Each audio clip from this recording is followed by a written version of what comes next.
বাংলাদেশ জামাত ইসলামী আল্লাহর জমিনে আল্লাহর দিন কায়েমের আন্দোলন করছে। জামাত ইসলামী চায় এই পৃথিবীর মানুষগুলোকে ইহকালীন শান্তি এবং পরকালে মুক্তির পথে পরিচালিত করতে। জামাত ইসলামী চায় আল্লাহর জমিনে কোরআনের বিধান কায়েম করতে। জামাত ইসলামী চায় পথহারা পথিক আর দিগ্ভ্রান্ত নাবিককে জান্নাতের পথে পরিচালিত করতে। জামাত ইসলামী চায় মানবতার কল্যাণ করতে। জামাত ইসলামী চায় আল্লাহর এই জমিনকে কোরআনের রঙে রঙিন করতে। ঠিক কিনা? সম্মানিত ভাইরা আমার, এই পৃথিবীতে যত নবী এবং রাসূল এসেছেন, প্রত্যেক নবী এবং রাসূল আল্লাহর জমিনে কোরআনের বিধান কায়েমের আন্দোলন করেছে। ঠিক কিনা?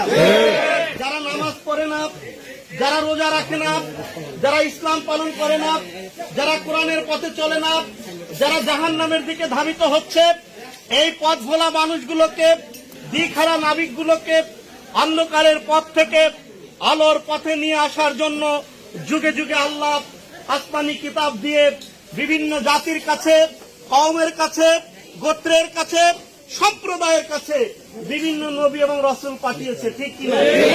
এই নবী এবং রাসূল এসে তাদেরকে দাওয়াত দিয়েছে, এ জীবনই তোমার শেষ নয়, মৃত্যুর পরে তোমার আরেকটা জীবন আছে। সেই জীবনে তোমাকে আল্লাহর কাছে হিসাব দিতে হবে, আল্লাহর কাছে ফিরে যেতে হবে। That human life is not confined to this world. Rather, for death man will enter the land of eternal life. Then you shall ultimately return to him. ওই আল্লাহর কাছে ফিরে যাওয়ার আগে তোমাদের সবাইকে আখিরাতের প্রস্তুতি নিতে হবে। ঠিক কিনা? আমরা জামাত ইসলামীর পক্ষ থেকে আপনাদের কাছে এসেছি সেই দাওয়াত নিয়ে। আজকে যারা নামাজ পড়ে না, আমরা সেই ভাইদেরকে বলবো, আখিরাতে আল্লাহর কাছে ফিরে যাওয়ার আগে, সাদা কফিনে আপনার আমার দেহ জড়িয়ে যাওয়ার আগে আসুন আজকে থেকে আমরা দীপ্ত শপথ নেই, যতদিন বেঁচে থাকবো এক ওয়াক্ত নামাজ আমরা বাদ দেব না। ঠিক কিনা? আমরা কি এই সিদ্ধান্ত নিতে পারি না? বিশেষ করে যুবক ভাইদেরকে আমি বলবো, আমাদের জীবনের সমস্ত অস্তিত্বকে বিলীন করে দিয়ে সাদা কাফনে জড়িয়ে আল্লাহর কাছে ফিরে যেতে হবে।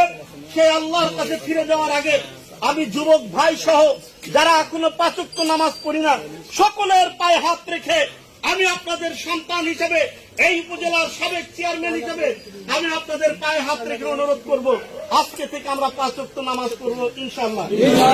যারা কোরআন পড়তে পারি না, আজকে থেকে আমরা সিদ্ধান্ত নেব আমরা কোরআন পড়া শিখব। আজকে যারা আমরা কোরআনের আন্দোলন করি না, কোরআন জমিনে কায়েম হোক, এটা শুধু জামাত ইসলামীর কাজ নয়।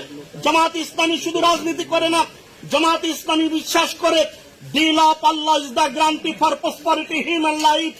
সুতরাং এই আল্লাহর আইন বিধান প্রতিষ্ঠার জন্যই জামাত ইসলামী কোরআনের আন্দোলন করছে। আমার এই প্রিয় মাতৃভূমি বাংলাদেশ 51 বছর হলো স্বাধীন হয়েছে। স্বাধীন বাংলাদেশে আজকে মানুষের ভাগ্যের পরিবর্তন হয় নাই, মানুষের ভাগ্যের পরিবর্তন করতে পারে কালজয়ী আদর্শ, বিশ্বজনীন আদর্শ আল ইসলাম। ঠিক কিনা?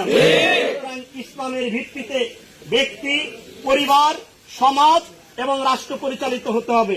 আমি আপনাদের ভাই হিসেবে, আমি আপনাদের সন্তান হিসেবে, আমি এই উপজেলার একজন সাবেক জনপ্রতিনিধি হিসেবে পায়ে হাত রেখে আপনাদের পায়ে হাত দিয়ে আমি বলতে চাই, আসুন আজকে থেকে আমরা সিদ্ধান্ত নেই 5 ওয়াক্ত নামাজ আমরা জামাতের সাথে আদায় করব, রমজান মাস আসলে রোজা রাখবো, কোরআন প্রতিষ্ঠিত যাতে করে এই সমাজে হয়, এজন্য আমরা সবাই ঐক্যবদ্ধভাবে কাজ করব ইনশাআল্লাহ। যতদিন বেঁচে থাকবো ইসলামের পক্ষে থাকবো। বিশেষ করে যুবক ভাইদের কাছে আবেদন থাকবে, যতদিন বেঁচে থাকবো একটি সফল ইসলামী বিপ্লবের জন্য কোরআনের শপথকে ভূমিকা রেখে আল্লাহর একজন প্রিয় বান্দা হয়ে আল্লাহর কাছে ফিরে যাব ইনশাআল্লাহ। আল্লাহ আমাদেরকে তৌফিক দান করুন।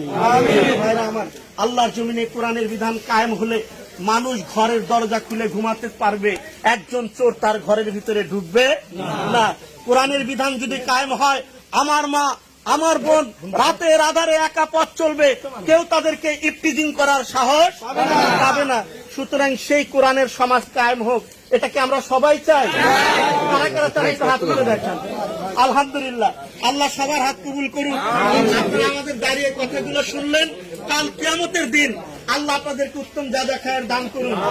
সবাইকে ধন্যবাদ জানিয়ে সকলের কাছে দোয়া চেয়ে সবাই আমাদের কথাগুলো শুনলেন। এজন্য আপনাদের সবার কাছে কৃতজ্ঞতা প্রকাশ করে আমি আমার কথা শেষ করছি। ওয়া মা তৌফিক ইল্লা বিল্লাহ। আসসালামু আলাইকুম ওয়া রাহমাতুল্লাহি ওয়া বারাকাতুহু।